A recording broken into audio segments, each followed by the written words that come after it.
morning, everybody, and welcome to another episode of Environmental Social Justice. I'm your host, Wendy Nystrom, and today's special guest is Venus Jenkins. She's the CEO of Chargenet Stations. Welcome to the show, Venus. Thank you, Wendy. Looking forward to our exciting conversation.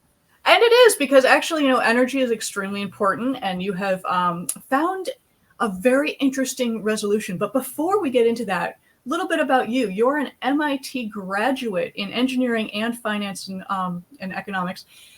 What led you to go from MIT and engineering, and you worked 12 years at SoCal Edison? That's a pretty awesome background. I mean, it's intimidating. I'll be honest, a little intimidating, but it's an awesome, and you must have learned so much from, I'm from Boston University. Don't laugh. I love my school. No, beautiful. I remember Boston, and I would go to MIT campus to look at some of the geology stuff y'all had there. But going from MIT, going to SoCal Edison, working in energy, you must have seen some pretty cool stuff. Yes, I actually did my undergrad in engineering and then grad school at MIT. And that was after I had 2 kids. But it was Edison that inspired me to go back to school. When I started working at the nuclear power plant, I was just wired that way, where if there was ever a gap or if I had an idea, I would bug my superiors or managers, hey, can we test this out? I remember in our radioactive lab, to reduce the exposure to the lab technicians, there was a faster test. So I helped build a procedure behind it, accumulated a lot of dose by building that. But my point here is Edison gave me number of opportunities, be it from the power generation, be it nuclear, coal, gas, any type of power generation. I had the great opportunity to work in the field as an engineer.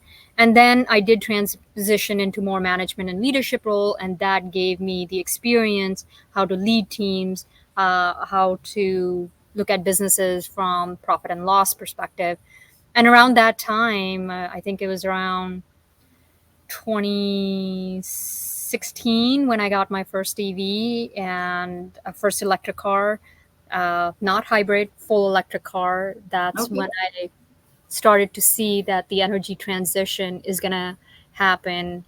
And since then, the gap is getting wider between what the utility can build and what all the basically a clean tech, energy tech boom that has happened in the last 6 to 7 years.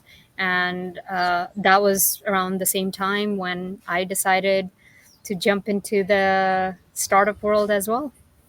And you've done a magnificent job, but just so I can give people a bit of a paint a picture, so to speak. Clean energy is important. A lot of people are now buying electric vehicles or hybrid vehicles, but some, these need to be plugged in somewhere to get that energy. And we have many more EVs out there. And I think you said it's only about 4% of the EV charging infrastructure is out there right now for what we are planning on getting for electric vehicles. So we do need to build more. We do need to build more infrastructure. And an analogy I always like to give people is when cars were brand new and working on petroleum, there were not a lot of gas stations. So people had to be very careful how far they drove, where they drove, maybe had a bunch of gas tanks on the back of their car, terrible idea. But that, they adapted and they learned, and then we built out that infrastructure. So we're just doing it again, only cleaner. And that is when you started Chargenet. So could you tell people what you guys do, Chargenet Stations do? Because it's pretty unique. I love what you're doing with it. After working so long at Edison and getting exposed to so many different opportunities, one thing that was front and center for me was whatever my next endeavor is going to be, it's going to be mission focused and where I could leverage my experience and skill set to build something that is truly going to make a dent in the world. So this is, in a long roundabout way of saying that my co-founders and us, all 3 of us are from utility backgrounds. We sat down and looked at where we think is going to be the largest market gap and which segment of population do we want to address. In the early days, 7-8 years ago, when I got my EV, whatever little charging infrastructure was there, it was either hidden in the back of parking lots, um, like R&D type that test cases, and or just in the middle of nowhere, or very affluent neighborhoods. So Yes. I saw the energy transition coming around, and we were past the inflection point of EV adoption. We needed infrastructure for everyone, not just the one percenters. So focusing on that part, we looked at which market segment made sense. To us, it was fast food restaurants. Yep. In technical terms, they're called QSRs, quick serve restaurants. We looked at that from multiple angles. One was, this is the largest beachhead market. This is where 80 to 100 million Americans eat every day. The second thing is the drive-through experience. Now we could pair that up. Instead of going through drive-through, you could use a fast, super fast chargers, 10 to 12-minute charge. You could get your burrito or taco and deliver to your car, and you're on your merry way. So we created a synchronous event. And then the third part is, these are strategic real estate locations.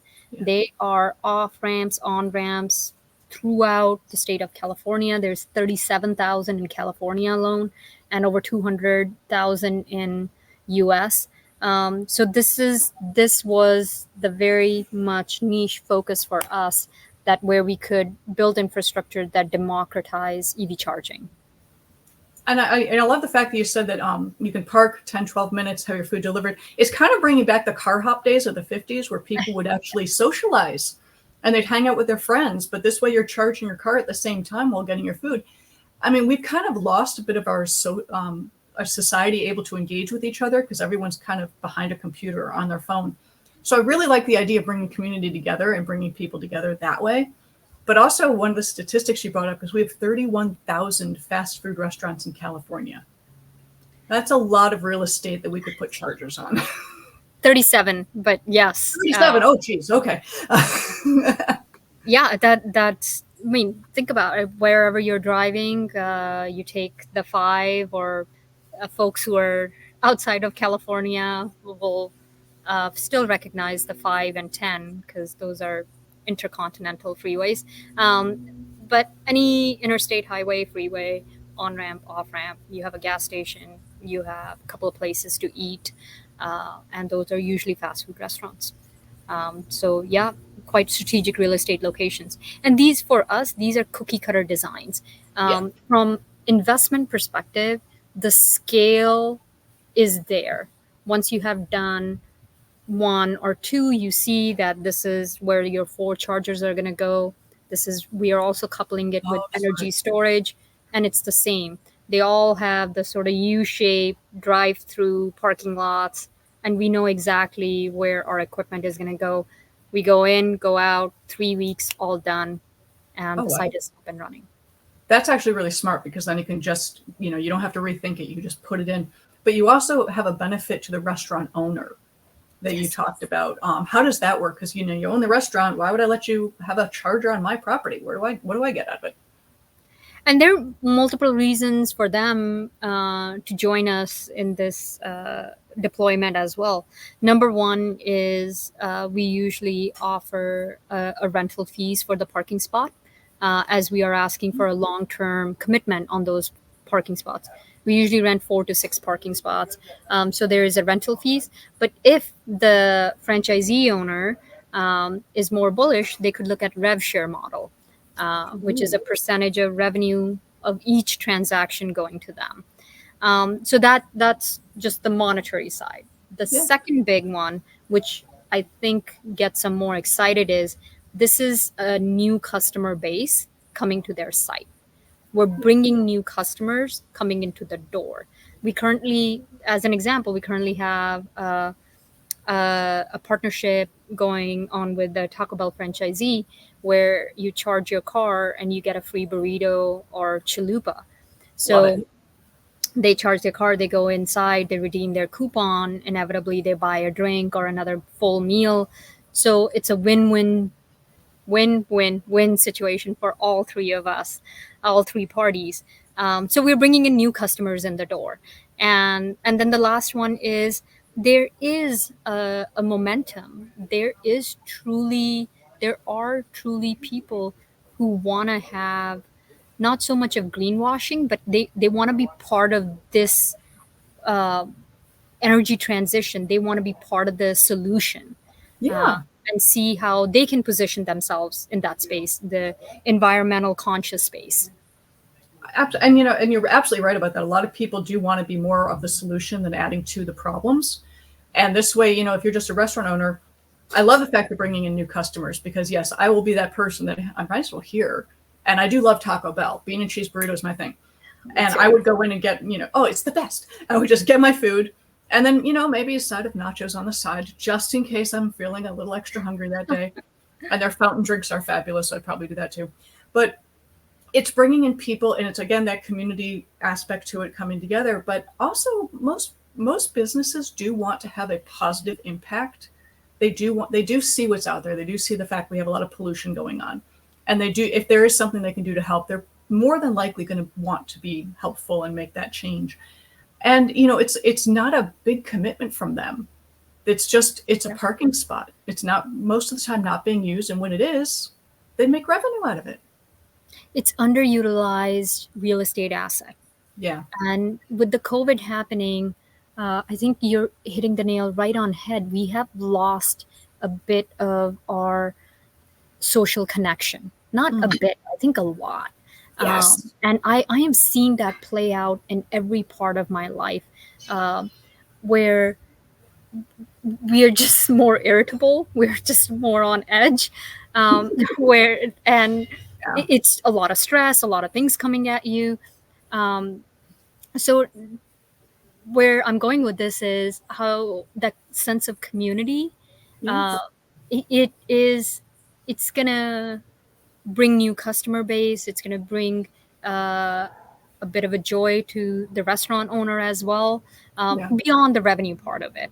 And the other thing that how we position ourselves and the reason why we do fast food restaurants, chargers at fast food restaurants is because these locations are disproportionately in disadvantaged communities. Yes. Yes. And number one reason I hear is these communities cannot upgrade their panels to install a level 2 charger.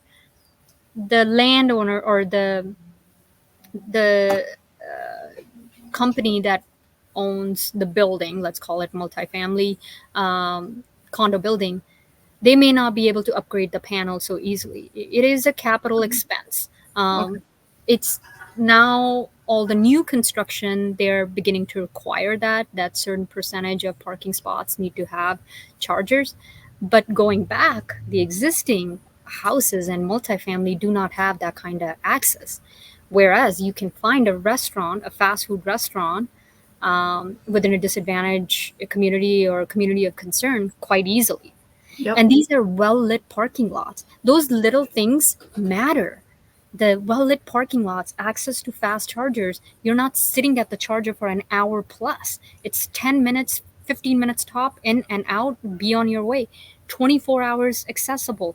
Cameras, lighting, software. I didn't even talk about the software piece. I'd like to talk about this. So you do have a software aspect to it that I found beyond my personal capabilities, but why not?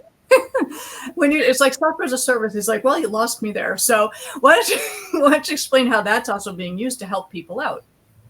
Yeah, absolutely. Would love to. I consider that our biggest differentiator.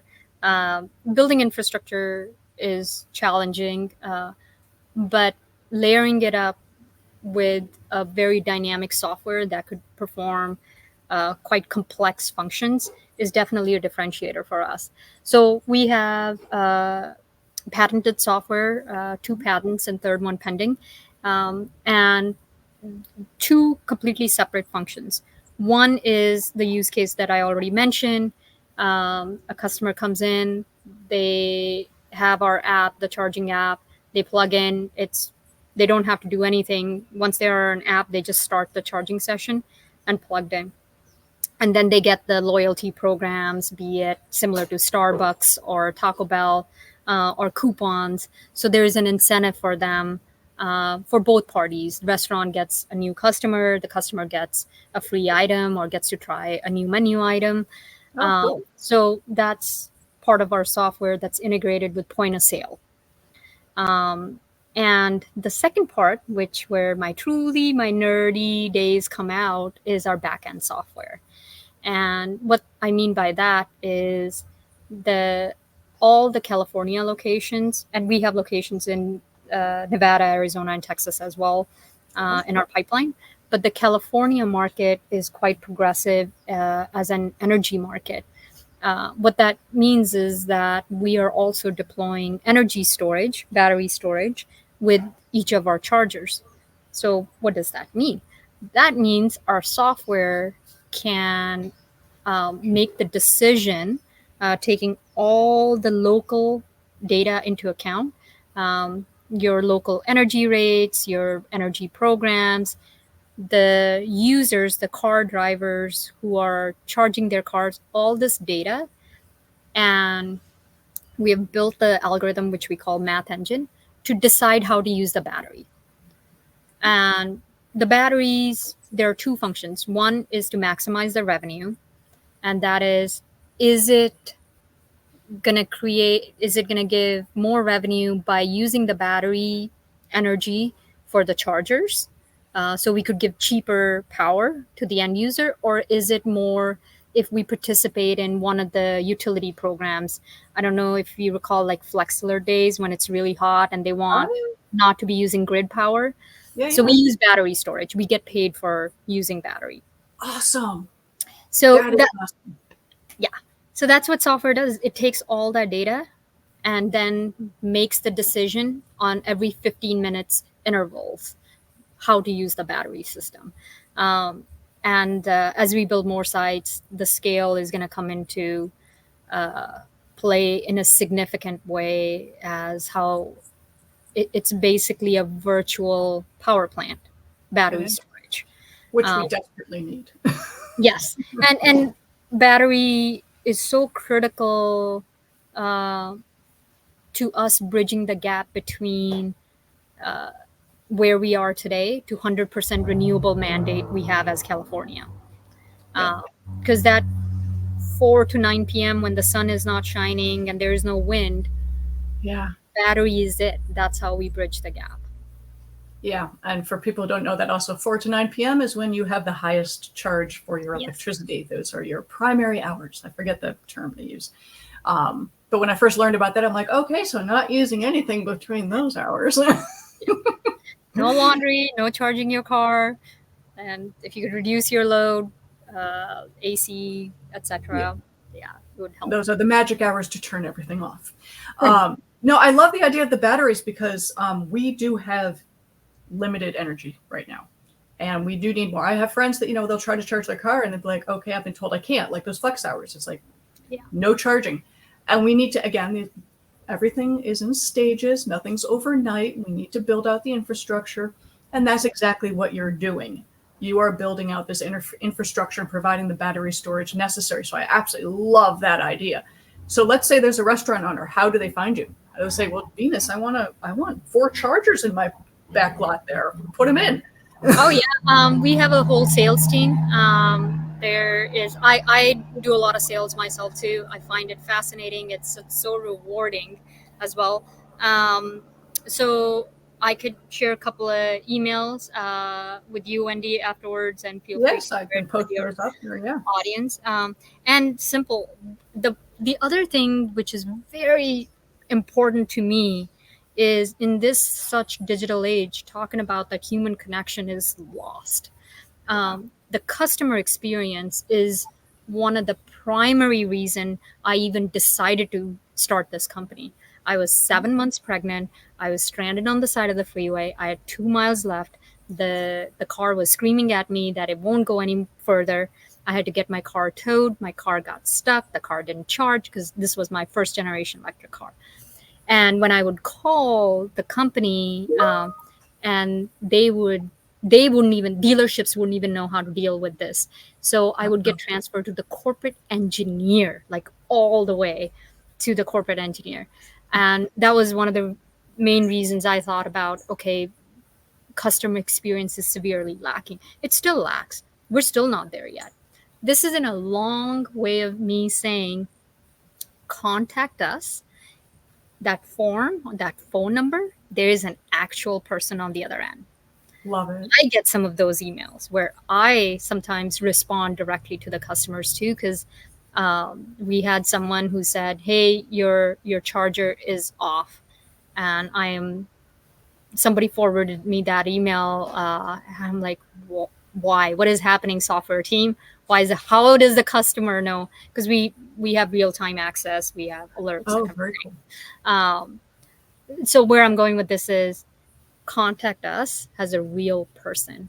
And as the company scale, that is one thing I'm going to still continue to push, that customer service doesn't get offshored or outsourced, or some digitized chat box that just It's a human goes being.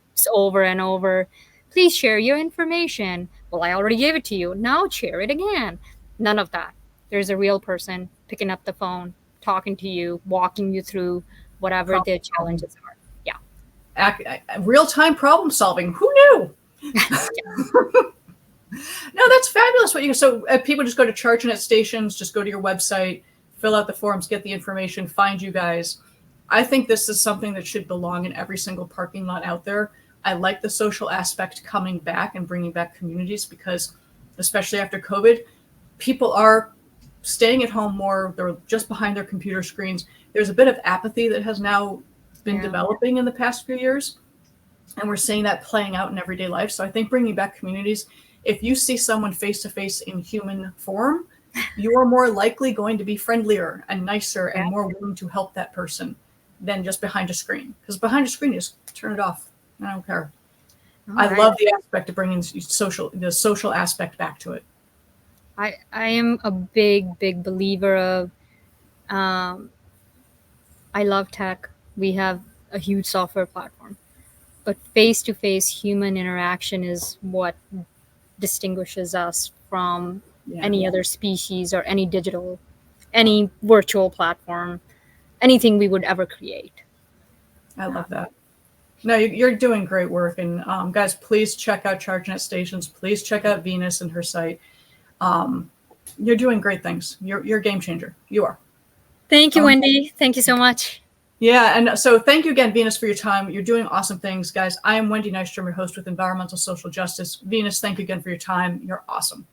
Thank you for the opportunity. And among your audience, please feel free to reach out to us. I can go from one end of spectrum to other spectrum, social to investments to okay, let's go solve big problems in the world. To go you are changing the world. You are solving the world's problems, and including our energy problems, our aspect of just bringing humanity back, which is so important, but also our energy issues. So that's fantastic work that you're doing. Thank you, Wendy. Thank you for the opportunity again. Anytime, guys. So Wendy Nystrom, we host with Environmental Social Justice, and we actually have a sponsor now. So big thank you to BioLargo. They are making life better for everybody. Thank you guys very much. We'll catch you next time.